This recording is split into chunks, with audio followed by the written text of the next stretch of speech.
അങ്ങനെ ഒടുവിൽ big boss വീട്ടിൽ നിന്ന് ആദില പുറത്തായിരിക്കുവാണ്. ഈ ഒരു അവസരത്തിൽ നമ്മൾ നന്ദി പറയേണ്ടത് ശൈത്യടുത്താണ്. കാര്യം ജനങ്ങളെ എത്രത്തോളം വെറുപ്പിച്ചൊരു വ്യക്തിയാണ് ഈ ആദിലെന്ന് നമുക്ക് എല്ലാവർക്കും അറിയാം. അതുപോലെയുള്ള പ്രവർത്തികളായിരുന്നു ആ ഒരു ഷോയ്ക്കകത്ത് കിടന്ന് കാണിച്ചു കൂട്ടിയത്. ഇവിടെ നിങ്ങൾ എല്ലാവരും മനസ്സിലാക്കേണ്ട ഒരു കാര്യമുണ്ട്, എത്ര PR ഉണ്ടെന്ന് പറഞ്ഞിട്ട് കാര്യമില്ല. ജനങ്ങളുടെ മനസ്സിൽ വെറുപ്പ് സമ്പാദിച്ചു കഴിഞ്ഞാൽ അവരൊരു കാരണവശാലും വോട്ട് ചെയ്യത്തില്ല. എത്ര ലക്ഷം രൂപ നിങ്ങൾ PR കൊടുത്തെന്ന് പറഞ്ഞു കഴിഞ്ഞാലും ഒരിക്കലും നിങ്ങൾക്ക് കപ്പടിക്കാൻ പറ്റത്തില്ല. അതായത് വെള്ളത്തരത്തിലൂടെ വോട്ട് ചെയ്ത് നിങ്ങൾക്ക് കപ്പടിക്കുന്ന കാര്യം നടക്കുന്ന പരിപാടിയല്ല. കാര്യം ജെനുവിനായിട്ടുള്ള വോട്ട് കയറി കഴിഞ്ഞാൽ മാത്രമേ ബിഗ് ബോസ് എന്ന് പറയുന്ന ഒരു ഷോയിൽ നമുക്ക് വിൻ ചെയ്യാൻ പറ്റൂ. അതാണ് ഞാൻ എൻ്റെ വീഡിയോയിൽ എപ്പോഴും പറയണത്, പ്രേക്ഷകരാണ് ഇവിടെ എല്ലാം തീരുമാനിക്കേണ്ടത്, അല്ലാതെ PR എന്ന് പറയുന്ന സാധനമല്ല. ഇവിടെ ഒരുപാട് പേര് അനുമോളെ വന്നിരുന്ന കുറ്റം പറയുമല്ലോ, PR കൊണ്ടാണ് പിടിച്ചു നിൽക്കുന്നത്, അതാണ് ഇതാണെന്ന്. അനുമോൾ തുടക്കം തൊട്ടേ അനുമോൾ ആ ഒരു ഷോയ്ക്ക് കൊടുത്തൊരു കോൺട്രിബ്യൂഷൻ്റെ പേരിലാണ് നിലവിൽ പുള്ളിക്കാരത്തി ഇവിടെ പിടിച്ചിരിക്കുന്നത്, അല്ല വേറെ ഒന്നുമല്ല. പിന്നെ അത് മാത്രമല്ല, പിന്നെ പുറത്ത് ഓൾറെഡി ഫാൻസ് ഉള്ള ഒരു വ്യക്തിയാണ് അനുമോള്. അപ്പം PR എന്ന് പറയുന്ന ഒരു കാര്യം വലുതായിട്ട് വേണ്ട ആവശ്യം വരുന്നില്ല അല്ലേ. എന്തായാലും നമ്മുടെ ആദിലയ്ക്കും നൂറയ്ക്കും നല്ല രീതിയിലുള്ള PR വർക്കും കാര്യങ്ങളൊക്കെ ഉണ്ടായിരുന്നു. ഞാനിവിടെ ചെറിയൊരു സ്ക്രീൻഷോട്ട് അവിടെ സൈഡിൽ കൊടുക്കാം. അതായത് ഈ മറ്റേ നോർത്ത് ഇന്ത്യയിലുള്ള ആൾക്കാരൊക്കെയാണ് ഇവർക്ക് വേണ്ടിയിട്ട് വോട്ട് പിടിക്കാൻ പല ആൾക്കാർക്കും വാട്സാപ്പിലൊക്കെ മെസ്സേജ് അയച്ചു കൊടുക്കുന്നത്. നിങ്ങളൊന്ന് ആലോചിച്ചോണം അപ്പം എന്ത് തരം PR-ൻ്റെ ഉടായ്പകളാണ് ഇവർ കാണിക്കുന്നതെന്ന്. ഇതാണ് നമ്മൾ എപ്പോഴും പറയണത്, ഓരോ ആൾക്കാരെ കുറ്റപ്പെടുത്തുമ്പം നിങ്ങളുടെ സൈഡും കൂടി നല്ലതാണോ ഇല്ലയോ എന്ന് നിങ്ങൾ ആദ്യം ചിന്തിക്കുക. അതാണ് ഇവിടെ വേണ്ടത്. എന്തായാലും ആദില പുറത്ത് വന്നിട്ട് പറഞ്ഞേക്കുന്ന കുറച്ച് കാര്യങ്ങൾ നമുക്കൊന്ന് കേൾക്കാം. എൻ്റെ റീസെന്റ് ആയിട്ട് അനുവായിട്ടുണ്ടായിരുന്നു. അവള് ഒരു സംഭവം പറഞ്ഞത് ഭയങ്കരമായിട്ട് ഹേർട്ടായി. അതായത് അവളുടെ എന്തോ കണ്ടിട്ടാണ് ഞാൻ നൂറെ അവളോട് കൂടിയത്. ഉള്ള കാര്യം തന്നെയാണ്. അനുമോളുടെ സപ്പോർട്ട് കണ്ടിട്ട് തന്നെയാണ് നിങ്ങൾ പുറകെ കൂടിയത്. എന്നിട്ട് അവസാനം ഫിനാലയിലോട്ട് എത്തിയപ്പോഴത്തേക്ക് നൈസായിട്ട് അങ്ങ് കാലുമറിയത് കണ്ടില്ലേ. അതായത് ആദില എന്ന് പറയുന്നൊരു വ്യക്തി ഇവിടെ എക്സ്പോസ് ആകുമായിരുന്നു. ആദിലയും നൂറേയും 100% അനുമോളുടെ സപ്പോർട്ട് പിടിക്കുമായിരുന്നു. കാര്യം അനുമോളെ സപ്പോർട്ട് ചെയ്ത് സംസാരിച്ച് കഴിഞ്ഞാൽ അനുമോളുടെയും കൂടെ വോട്ട് ഇവർക്ക് കയറുമെന്ന് വെച്ചിട്ടുള്ളൊരു നാടകം തന്നെയായിരുന്നു. അപ്പോൾ അനുമോൾ ആ ഒരു സ്റ്റേറ്റ്മെന്റ് പറഞ്ഞതിനകത്ത് എന്താണ് തെറ്റിയിരിക്കുന്നത്? അങ്ങനെ ഇത് പറഞ്ഞിട്ടുണ്ടായിരുന്നു. അത് ചിലരോട് പറഞ്ഞ് ഞാനും നൂറയും കേട്ടതായിരുന്നു. പക്ഷെ അത് നമ്മൾ ഉള്ളോട്ട് എടുത്തില്ല, കാരണം നമുക്കറിയാം നമ്മൾ എന്താണെന്നുള്ളത്. പക്ഷെ നമ്മൾ അത്ര ക്ലോസ് ആയിട്ട് വെക്കുന്ന ആൾക്കാരിൽ നിന്ന് അങ്ങനെ കേൾക്കുമ്പോൾ അല്ലെങ്കിൽ അവരങ്ങനെ എടുത്തു എന്ന് അറിയുമ്പോൾ ഒരു ബുദ്ധിമുട്ടുണ്ടായിരുന്നു. അത് ഭയങ്കര ഒരു ഇതായിരുന്നു. അപ്പം നിങ്ങൾക്ക് നിങ്ങളുടെ വായും കൊണ്ട് എന്ത് വേണമെങ്കിലും പറയാം. അനുമോളെ എന്തെല്ലാം തോന്നിവാസങ്ങളാണ് നിങ്ങൾ വിളിച്ചു പറഞ്ഞത്. അപ്പം ബാക്കിയുള്ളവർക്ക് ഇതുപോലെ ബുദ്ധിമുട്ടും വിഷമങ്ങളും ഒന്നും വരത്തില്ലേ? ആദിലയ്ക്ക് ഇവിടെ ബാക്കിയുള്ളവർ എന്തെങ്കിലും പറയുമ്പോൾ മാത്രമാണ് ഭയങ്കര ബുദ്ധിമുട്ടും സങ്കടമൊക്കെ. 24/7 ലൈവ് കണ്ടവർക്കറിയാം അതിലൂടെ ഒരു റിയൽ ക്യാരക്ടർ എന്താണെന്ന്. അതായത് നിങ്ങളെ തന്നെ എക്സ്പോസ് ചെയ്തുകൊണ്ടിരിക്കുകയാണ്. അതുകൊണ്ട് ഇമാതിരി സ്റ്റേറ്റ്മെന്റ്സ് ഒക്കെ ഇവിടെ വന്ന് പറഞ്ഞിട്ട് ഒരു പ്രയോജനമില്ല, ആരും മൈൻഡ് ചെയ്യാൻ പോകുന്നില്ല. ശേഷം ഞാനൊരു ഡിസ്റ്റൻസ് അതായത് അന്നൊരു പയറിന്റെ പ്രശ്നമായിരുന്നു. അപ്പൊ അത് വന്ന് പിന്നെ നൂറായിട്ട് അവളൊരു ഇഷ്യൂ ഉണ്ടായിരുന്നു. മറ്റേ ഫിനാലെ ടിക്കറ്റ് ഫിനാലെ കിട്ടിയേണ്ടത് അഹങ്കാരാന്ന് പറഞ്ഞിട്ട് അവിടെ നൂറ എന്ന് പറയുന്ന ഒരു വ്യക്തി PR കൊണ്ടല്ലേ മോളെ ഇവിടെ നിൽക്കുന്നതെന്നുള്ള ഡയലോഗ് പറഞ്ഞ സമയത്താണ് പറഞ്ഞത് നിനക്ക് ഫിനാലെ വീക്കിലോട്ട് എൻട്രി കിട്ടിയതിൻ്റെ അഹങ്കാരമായിരിക്കുമെന്ന്. അത് വലിയ തെറ്റായിട്ട് നിങ്ങൾക്ക് തോന്നുന്നുണ്ടോ? എനിക്ക് ബേസിക്കലി അതൊരു തെറ്റായിട്ട് തോന്നുന്നില്ല. അതൊക്കെയാണ് ഇവിടെ ആദില പോയിന്റ് ഔട്ട് ചെയ്യുന്നത്. അല്ലാതെ ആദിലയ്ക്ക് ഇവിടെ വേറെ റീസൺസ് ഒന്നും ഇല്ല. അതായത് പക്ക ഡ്രാമയായിരുന്നു അവിടെ അതിനകത്ത് കാണിച്ചുകൊണ്ടിരുന്നത്. അത് ജനങ്ങൾക്ക് എല്ലാവർക്കും മനസ്സിലായി. പ്രത്യേകിച്ച് ഈ അടുത്ത് നൂറയുടെ ഫാമിലിയുടെ വോയിസ് ഒക്കെ പുറത്ത് വന്നിട്ടുണ്ടായിരുന്നല്ലോ. അതിനകത്ത് ഈ ആദിലയുടെ ക്യാരക്ടർ അവർ വളരെ വ്യക്തമായിട്ട് പറയുന്നുണ്ട്. ആദില അവരുടെ ഉമ്മയെ ചീത്ത, അതായത് നൂറയുടെ ഉമ്മയെ ചീത്ത വിളിച്ചു എന്ന തരത്തിൽ വരെ ആ വോയിസിൽ സംസാരിക്കുന്നുണ്ട്. അവളുടെ പുറകെ ഫ്രണ്ട്സ് ആയിട്ട് നടന്നത് അവളുടെ എന്തോ കണ്ടിട്ടാണ് എന്ന് പറഞ്ഞിട്ടുണ്ടായിരുന്നു. അതെന്താന്ന് ചോദിച്ചിട്ട് പറഞ്ഞിട്ടില്ല. അത് ഫെയിം ആയിരിക്കും എന്ന് വിചാരിച്ചു. കാരണം അവിടെ കുറെ പേര് അത് പറയുന്നുണ്ടായിരുന്നു. കുറെ പേരല്ല, 1-2 പേര് അത് പറയുന്നുണ്ടായിരുന്നു. ഇപ്പം നിലവിൽ നിങ്ങൾ കാണിച്ചുകൊണ്ടിരിക്കുന്ന പരിപാടി കാണുമ്പം ജനങ്ങൾക്ക് അങ്ങനെ തന്നെ തോന്നുള്ളൂ. കാര്യം അവസാന നിമിഷം നിങ്ങൾ ബെസ്റ്റ് ഫ്രണ്ട് ആണെന്നും പറഞ്ഞുകൊണ്ട് കൊണ്ട് നടന്ന ആ ഒരു വ്യക്തിയെ തള്ളി പറയുമ്പോഴത്തേക്ക് എങ്ങനെയാണ് ആൾക്കാർ പിന്നെ എടുക്കുന്നത്? നിങ്ങൾ തന്നെ പറ. ഇപ്പം നിങ്ങൾ ഒരു ഉടുപ്പുമില്ലാതെ ഇമാതിരി ഡയലോഗ് വന്നിരുന്ന് സംസാരിക്കല്ലേ. കാര്യം നിങ്ങളെന്ന് പറയുന്ന ഒരു വ്യക്തിയുടെയൊക്കെ തനി കുണങ്ങൾ വെളിയിൽ വന്നു. അല്ലാത്ത ഇനി ഇതിനകത്ത് വന്നിരുന്ന് മെഴുകിയിട്ട് ഒരു പ്രയോജനമില്ല. ഇനി ഷാനവാസിനെ പറ്റിയിട്ടൊക്കെ സംസാരിക്കുന്നുണ്ട്. ഷാനവാസും ഫേക്ക് പേഴ്സൺ ആണെന്നൊക്കെയുള്ള രീതിയിൽ. ശരിക്കും ഷാനവാസിന് ഇത് കിട്ടണം. ഷാനവാസ് സ്വന്തം പെങ്ങളാണ്, മക്കളാണെന്നൊക്കെ പറഞ്ഞുകൊണ്ട് കിടന്നതാണ്. എന്നിട്ട് അവസാനം ഷാനവാസിന് വിട്ട് കിട്ടി. എന്തായാലും ഷാനവാസ് തന്നെ ഈ ഒരു കാര്യം തിരുത്തുന്നുണ്ട്. ഇന്നലെ അനുമോളുടെ അടുത്ത് എന്ന് പറയുന്നുണ്ട്, എനിക്ക് തെറ്റ് പറ്റിപ്പോയി, ശരിക്കും പറഞ്ഞാൽ നിങ്ങളെ കോംപ്രമൈസ് ആക്കാൻ പാടില്ലായിരുന്നു, അനുവിൻ്റെ ഭാഗത്താണ് ന്യായം എന്നൊക്കെ. അത് അന്നേ നമ്മൾ പറഞ്ഞിട്ടുണ്ടായിരുന്നു. ഷാനവാസിന് എത്ര കിട്ടിക്കഴിഞ്ഞാലും പഠിക്കത്തില്ല, അത്രേ ഉള്ളൂ. പറഞ്ഞു തീർത്തു. അതോ അങ്ങനെ ഒരു സംഭവം ഉണ്ട് എന്നുള്ളത് അത് അനുവിന് തോന്നിയിട്ടുണ്ട്. ബട്ട് സ്റ്റിൽ അനു ഇപ്പോഴും പറയുന്നില്ല എന്തുകൊണ്ടാണ്, ലൈക്ക് അത് ഫെയിം ആണോ എന്താണെന്നുള്ള വ്യക്തമാക്കി പറഞ്ഞിട്ടില്ലായിരുന്നു. അവളത് ശരിക്കും പറഞ്ഞാൽ ഉത്തരം മുട്ടുമ്പോഴത്തേക്ക് കൊഞ്ഞണം കുത്തി കാണിക്കുന്ന പരിപാടി ഉണ്ടല്ലോ, അത്രയേ ഉള്ളൂ. ശരിക്കും പറഞ്ഞാൽ നമ്മളെല്ലാവരും നന്ദി പറയേണ്ടത് ശൈത്യയ്ക്കാണ്. ശൈത്യ അതിനകത്ത് ചെന്നിട്ട് കാട്ടിക്കൂട്ടി പരിപാടിയുടെ പേരിലാണ് പുള്ളിക്കാരത്തി ഇപ്പം വെളിയിലിരിക്കുന്നത്. കാര്യം ജനങ്ങൾ വെറുത്തു. ഇനി അതുപോലെ തന്നെ ഇതിൻ്റെ റിഫ്ലക്ഷൻ ഇനി നൂറയിലും ഏൽക്കുന്നതായിരിക്കും.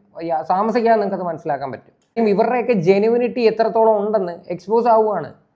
കാര്യം ഇത് കൂടെ നടന്നിട്ടാണ് ഒറ്റയടിക്ക് സ്വിച്ച് ഇട്ടതുപോലെ വന്നിരുന്ന അനാവശ്യം പറയുന്നത്. അതായത് നമ്മൾ ഫ്രണ്ട്സ് ആയിട്ടിരിക്കുന്ന സമയത്ത് പല പേഴ്സണൽ കാര്യങ്ങളും നമ്മൾ സംസാരിക്കും അല്ലേ, അതെല്ലാം ഒരു അവസരം കിട്ടുമ്പോഴത്തേക്ക് അവിടെ വന്ന് എല്ലാവരുടെയും മുന്നിൽ വിളിച്ചു കൂവുക എന്ന് പറയണത് അങ്ങേയറ്റം ചെറ്റത്തരമാണ്, പരമനാറിയ പരിപാടിയാണത്.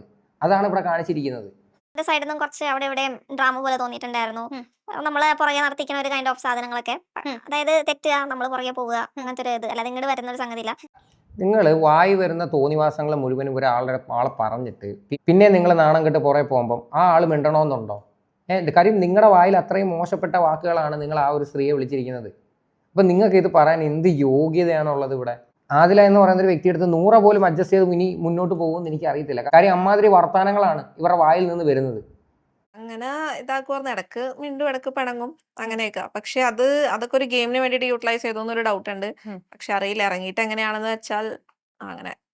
ഇത്രയാണ് പറയണത്. അല്ല, ഇതിൽ കൂടുതൽ ഇനി വേറെ ഒന്നും പറയുന്നില്ല. കാര്യം നാണം കെട്ട് മനസ്സിലായി. പുറത്തിറങ്ങി ഫോൺ കിട്ടിയപ്പോഴത്തേക്ക് അനുമോളുടെ സപ്പോർട്ട് കണ്ടിട്ട് കണ്ണുകളിരിക്കും, അല്ല വേറെ ഒന്നുമല്ല. ഇവിടെ ഒരുപാട് ആൾക്കാർ പറയുന്നുണ്ട് അതിനകത്തുള്ള കണ്ടസ്റ്റൻസിനെ, പ്രത്യേകിച്ച് അക്ബറിൻ്റെ ഫാമിലിയെ വരെ അനുമോളുടെ PR അറ്റാക്ക് ചെയ്തു എന്നുള്ള രീതിയിൽ. എന്നാൽ ഈ പറയുന്ന അക്ബറിൻ്റെ PR ടീമുകൾ കാണിക്കുന്ന പരിപാടി നിങ്ങൾ ആരെങ്കിലും കണ്ടിട്ടുണ്ടോ? ഞാൻ ജസ്റ്റ് ഒരു കമൻറ്റ് ബോക്സ് ഞാൻ ഇവിടെ സൈഡിൽ കൊടുക്കാം. ഇതെല്ലാം വൃത്തികെട്ട രീതിയിലുള്ള കമൻറ്റുകളാണ് അനുമോളെ പറ്റിയിട്ട് എഴുതി വെച്ചിരിക്കുന്നത്. നിങ്ങൾ നോക്കിക്കോ. അതായത് ഈ അക്ബറിൻ്റെ PR ടീമുകൾ ഗ്രൂപ്പായിട്ട് അറ്റാക്ക് ചെയ്യുന്നുണ്ട്. അതാദ്യമേ മനസ്സിലാക്കിയോ. അക്ബർ അതിനകത്ത് കിടന്ന് ഭയങ്കര കരച്ചിൽ നാടകമൊക്കെ ആയിരുന്നു. എൻ്റെ ഫാമിലി വരെ അഫക്റ്റ് ചെയ്യുന്നു, എൻ്റെ വൈഫിനെ അഫക്റ്റ് ചെയ്യുന്നു എന്നുള്ള തരത്തിൽ. എന്നാൽ നിങ്ങളുടെയൊക്കെ PR ടീമുകൾ എന്തുകൂടെ കാണിക്കുന്നത്? ഇതൊക്കെ തന്നെയല്ലേ കാണിക്കുന്നത്? അക്ബറിനെയും ഫാമിലിയെയും അനുമോളുടെ PR ആക്രമിക്കുന്നു എന്ന് പറഞ്ഞതായി കണ്ടു. ഈ കമൻറ്റ് ബോക്സ് കണ്ടാൽ അറിയാം ആരുടെ PR ആണ് ആരെ ആക്രമിക്കുന്നത് എന്ന്. കണ്ടല്ലോ, ഈ കമൻറ്റ് ബോക്സിനകത്ത് പച്ചത്തെറികളാണ് അനുമോളെ വന്നിരുന്ന് വിളിച്ചിരിക്കുന്നത്. ഇതിനൊന്നും നിങ്ങൾക്ക് ആർക്കും ഒരു പ്രശ്നമില്ല. അനുമോളുടെ ഫാൻസ് നിങ്ങളെ എന്തെങ്കിലും പറയുമ്പോഴാണ് അതൊരു PR ആയിട്ട് നിങ്ങൾ മാറ്റിയിട്ട് നിങ്ങളുടെ കുടുംബത്തെ ആക്രമിക്കുന്നു എന്നുള്ള തരത്തിലൊക്കെ വരുത്തി തീർക്കുന്നത്. ഇനി അനുമോളുടെയൊക്കെ ഭാഗത്ത് നിന്ന് ചെയ്യുന്ന ഒരു തെറ്റായിട്ടുള്ളൊരു കാര്യം ഞാനിവിടെ കാണിക്കാം. സായിയുടെ വീഡിയോക്കകത്താണെന്ന് തോന്നുന്നു ഒരു വോയിസ് പുറത്തു വിട്ടിട്ടുണ്ട്. അതായത് അനുമോളുടെ ചേച്ചിയൊക്കെ പല സ്ഥലങ്ങളിലും ചെന്നിട്ട് വോട്ട് പിടിക്കുന്നു എന്ന തരത്തിൽ. ശരിക്കും ഞാൻ ഇടയ്ക്ക് വെച്ചിട്ട് ഒരു വോയിസ് പുറത്തു വിട്ടിട്ടുണ്ടായിരുന്നു. അതായത് ഒരു കോളേജ് ബേസ് ചെയ്തിട്ട് ഇതുപോലെ ഇങ്ങനെ വോട്ട് പിടിക്കാനായിട്ട് ശ്രമിച്ചൊരു കാര്യം. അന്നേ ഞാൻ പറഞ്ഞിട്ടുണ്ട് ഇത് ശരിക്കും പറഞ്ഞാൽ ഭയങ്കര രീതിയിൽ അനുമോളെ നെഗറ്റീവായിട്ട് ബാധിക്കത്തേ ഉള്ളെന്ന്. ഇപ്പം അതേപോലത്തെ തന്നെ ഒരു വോയിസ് ആണ് നിലവിലിപ്പം പുറത്തു വന്നിരിക്കുന്നത്. എന്തായാലും നമുക്ക് ആ വോയിസ് ഒന്ന് കേൾക്കാം. കൊല്ലത്തുനിന്ന് വിളിക്കാണ്. ഞാനൊരു ബിഗ് ബോസിൻ്റെ ഒരു വോട്ടിങ്ങിൻ്റെ ഒരു കാര്യങ്ങൾ ഡിസ്കസ് ചെയ്യാൻ വേണ്ടിയിട്ട്. എനിക്ക് അറിവില്ലായ്മ, ഞങ്ങൾക്കൊരു കാര്യങ്ങൾ മനസ്സിലാവുന്നില്ല, അതിനെപ്പറ്റി ഒന്ന് സംസാരിക്കാൻ വേണ്ടി വിളിച്ചതാണ്. ഇത് സംഭവം എന്ന് പറയുന്നത്, ഞാൻ ഞായറാഴ്ച ദിവസം മെഡിക്കൽ കോളേജിൽ എൻ്റെ അനുജൻ അഡ്മിറ്റ് ആയിട്ട് കിടപ്പുണ്ടായിരുന്നു. പുള്ളിയെ കാണാൻ വേണ്ടിയിട്ട് ഞാൻ മെഡിക്കൽ കോളേജിൽ ചെന്നു. ആ മെയിൻ എൻട്രൻസ് കയറി അങ്ങോട്ട് ചെല്ലുമ്പോൾ തന്നെ ഫുട്പാത്തിൽ നമ്മുടെ ബിഗ് ബോസിലെ അനുമോളുടെ ചേച്ചി നിന്ന് 2-3 ആൾക്കാരുമായിട്ട്, കൂടെ 2-3 പിള്ളേരുണ്ടായിരുന്നു. പിള്ളേർ നിന്ന് സംസാരിക്കുന്നുണ്ടായിരുന്നു. അപ്പോൾ ഞങ്ങൾ ചെന്നോണ്ട് അവർ നമ്മുടെ അടുത്തോട്ട് വന്നു. അനുമോളുടെ ചേച്ചിയാണെന്ന് പറഞ്ഞതിന് ശേഷം പറഞ്ഞത് എനിക്ക് അനുമോൾക്ക് വോട്ട് ചെയ്യാൻ വേണ്ടിയിട്ടാണ് ബിഗ് ബോസിൽ. അപ്പോൾ എൻ്റെ വൈഫ് പറഞ്ഞു അത് പറ്റില്ല, എനിക്ക് ഞങ്ങളെ കൺസേൺ ഉണ്ടെന്ന് പറഞ്ഞു. അപ്പോൾ എന്നോട് വീണ്ടും ചോദിച്ചപ്പോൾ ഞാൻ പറഞ്ഞു എൻ്റെ ഹോട്ട്സ്റ്റാർ ഇല്ല, ഒഴിവാക്കാൻ വേണ്ടിയിട്ടുള്ള രീതിയിൽ ഞാൻ പറഞ്ഞു ഹോട്ട്സ്റ്റാർ വേണ്ട സാറേ, സാറിൻ്റെ ഫോൺ നമ്പർ തന്നാൽ മതി, അതിലൊരു OTP വരും, അത് പറഞ്ഞു തന്നാൽ മതി എന്ന് പറഞ്ഞു. അന്നേരം തന്നെ കൂടെ വന്ന പയ്യൻ നമുക്ക് ഫോൺ നമ്പർ വാങ്ങിച്ചു. ഞാൻ ആക്ച്വലി ഫോൺ നമ്പർ അങ്ങനെ കൊടുക്കാൻ പാടില്ലാത്തതായിരുന്നു. പക്ഷേ എന്തോ ആ നിമിഷം ഇവരിങ്ങനെ സംസാരിച്ചതിൻ്റെ പേരിൽ ശരിയോ ഔട്ടിങ്ങിൻ്റെ ഇതിനാണല്ലോ എന്ന് വിചാരിച്ചിട്ട് പറഞ്ഞു. ശരിക്കും പറഞ്ഞാൽ അനുമോളുടെ ഫാമിലി ഇമാതിരി പരിപാടികൾ കാണിക്കരുത്. ഇതിനകത്തോട്ട് എനിക്ക് യോജിപ്പില്ല. ഉള്ള കാര്യങ്ങൾ തുറന്ന് പറയാമല്ലോ. ഞാൻ അനുമോളെ സപ്പോർട്ട് ചെയ്യുന്നൊരു വ്യക്തി തന്നെയാണ്. എന്നാൽ പോലും ഞാൻ പറയുവാണ്, ജനങ്ങളുടെ ജെനുവിന് വോട്ടാണ് വേണ്ടത്. അതായത് ജനങ്ങൾ ഈ ഒരു ഷോ കണ്ട് ആ അനുമോൾ എന്ന് പറയുന്ന ഒരു വ്യക്തിയെ ഇഷ്ടപ്പെട്ടിട്ടാണ് വോട്ട് ചെയ്യേണ്ടത്. അല്ലാതെ നമ്മൾ ഒരാളെ ബലാകാര്യമായിട്ട് പിടിച്ച് നിർത്തിയിട്ട് ആ ആളുടെ ഫോൺ നമ്പർ എടുത്തിട്ട് അത് ഹോട്ട്സ്റ്റാറിൽ ജോയിൻ ചെയ്തിട്ട് അതുവഴി വോട്ട് ചെയ്യുന്നതിനകത്തോട്ട് എനിക്ക് വലിയ അഭിപ്രായമില്ല. കാര്യം അതൊക്കെ ഒരാളുടെ പേഴ്സണൽ ചോയ്സാണ്, ആരെ വോട്ട് ചെയ്യണം ആരെ വോട്ട് ചെയ്യേണ്ടതെന്ന്. അപ്പം ഇമാതിരി പരിപാടികൾ ദൈവത്തോർത്ത് കാണിക്കാതിരിക്കുക. ഇടയ്ക്ക് വെച്ചിട്ടും ഇതുപോലൊരു സംഭവം നടന്നതാണ്. ഒരു കോളേജ് ബേസ് ചെയ്ത് ഇവരിങ്ങനെ വിളിച്ചിട്ട് ഇതുപോലെ ഇങ്ങനെ വോട്ട് അഭ്യർത്ഥിക്കുന്ന ഒരു സംഭവം. അപ്പോഴേ ഞാൻ പറഞ്ഞു ഇത് ഭയങ്കര ഡേഞ്ചറായിട്ട് പോകത്തേ ഉള്ളെന്ന്. ശരിക്കും പറഞ്ഞു ഇപ്പോൾ എങ്ങനെ ഇരിക്കുന്നത്, ഫിനാലെ സമയത്ത് തന്നെ ഇങ്ങനെയുള്ള സാധനങ്ങളാണ് വെളിയിൽ വരുന്നത്. ഇനി അത് മാത്രമല്ല, ഈ വോട്ടിങ് ഒറ്റയടിക്ക് അങ്ങാണ്ട് ക്ലോസ് ചെയ്തിട്ടുണ്ടായിരുന്നു. എന്നിട്ട് പിന്നെ വീണ്ടും റീ ഓപ്പൺ ഒക്കെ ആക്കിയിട്ടുണ്ട്. അതായത് അനുമോൾക്ക് ഇത്രയും നാൾ കിട്ടിയ വോട്ടുകൾ അസാധുവാകുമെന്ന തരത്തിൽ കുറച്ച് ആൾക്കാർ പറയുന്നു. ഇതിനകത്തൊക്കെ എത്രത്തോളം വാസ്തവം ഉണ്ടെന്ന് മനസ്സിലാവുന്നില്ല. ഇനി കണ്ടറിയാം ഇനി ആര് ജയിക്കുന്നു ഇല്ലേന്ന്. കാര്യം ഇതിപ്പം ശരിക്കും പറഞ്ഞാൽ ഫിനാലെ ടൈമിലോട്ട് വരുമ്പോഴത്തേക്ക് എല്ലാവരുടെ വോട്ടുകളും സ്പ്ലിറ്റ് ആവും. ഈ അനുമോളോടുള്ള വൈരാഗ്യം, അതായത് ബാക്കിയുള്ള കണ്ടസ്റ്റൻസിൻ്റെ ഫാൻസുകൾ ഈ അനുമോളോടുള്ള വൈരാഗ്യം തീർക്കാൻ വേണ്ടിയിട്ട് വേറെ ആൾക്കാർക്കൊക്കെ വോട്ട് ചെയ്യും. അപ്പം വോട്ടുകൾ സ്പ്ലിറ്റ് ആയി കഴിഞ്ഞാൽ ഒന്നും പറയാൻ പറ്റത്തില്ല. വോട്ടെന്ന് പറയുന്ന സാധനമാണ് ഇതിൻ്റെ മെയിൻ ഇമ്പോർട്ടൻറ്റ്. വോട്ടിങ്ങിനാണ് എന്ന് പറഞ്ഞു അപ്പോൾ ഞായറാഴ്ച ഓട്ടുണ്ടോ എന്ന് എനിക്കറിയില്ല. വൈഫ് ഞായറാഴ്ച ഇല്ല തിങ്കളാഴ്ച മുതൽ കാണാൻ വോട്ടിംഗ് സ്റ്റാർട്ട് ചെയ്യുന്നത് പറയുന്നത് കഴിഞ്ഞപ്പോൾ എന്നോട് പറഞ്ഞു. അപ്പോൾ ഇവരുടെ നമ്പർ വാങ്ങി അതിലേക്ക് OTP വരികയും ഞാൻ OTP പറഞ്ഞു കൊടുക്കുകയും ജിയോ ഹോട്ട്സ്റ്റാറിൻ്റെ OTP ആണ് വന്നത്. അത് ഞാൻ ശ്രദ്ധിച്ചു. അത് പറഞ്ഞു കൊടുക്കുകയും തിരിച്ച് പറഞ്ഞു കൊടുക്കുകയും ചെയ്തു പോരുന്നു. അങ്ങനെ അവർ ആ ഫുട്പാത്തിൽ വരുന്നവരും പോകുന്നവരും അവിടെ കിടക്കുന്നതായും ജോലി രോഗികളുടെ കുത്തിരിപ്പിന് വന്നവരായും ടച്ച് ഫോണില്ലാത്തവരായ പല പല ആൾക്കാരുടെയും ബിഗ് ബോസിൻ്റെ പോലെ അറിഞ്ഞാൽ പല പല ആൾക്കാരുടെയും ആൾക്കാരെ സമീപിച്ച് ഇത് കണക്ക് നമ്പർ വാങ്ങി OTP കൊടുത്ത് വോട്ട് ചെയ്യുന്നുണ്ട്.